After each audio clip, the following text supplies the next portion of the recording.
In this video, I'm going to show you how to factory reset your iPhone using iTunes. As you can see, this iPhone 5 is permanently disabled because of incorrect passcode attempts, and this one has a missing SIM tray, likely because of security reasons. So let's go.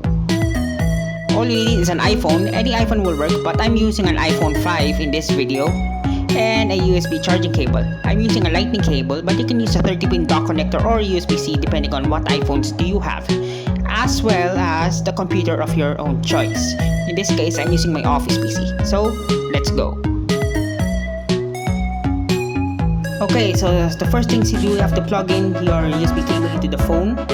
Then you have to press the volume up and volume down keys, the home button and the power button, and hold the both home and power button at the same time until you show the iTunes logo.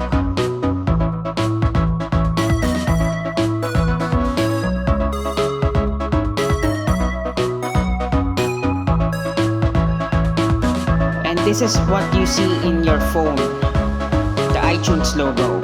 Now, open iTunes onto your computer. In this case, I already opened the program, and connect your phone into the computer. Once you see the dialog box, you have to click restore, as well as restore and update. So, because not only you're going to restore the phone back to factory default, but you're updating the phone to the latest version of iOS. In this case of this iPhone 5, its last iOS version supported is iOS 10.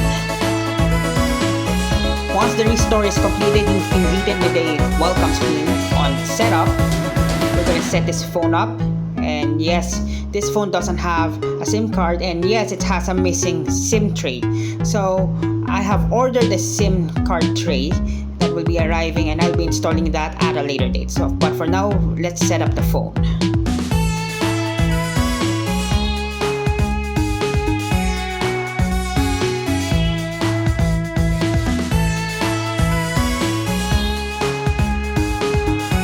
Now there you have it, a restored iPhone. Now you may want to pass it to your family member or a friend. Now with that being said, I hope this video helps someone. Thank you for watching.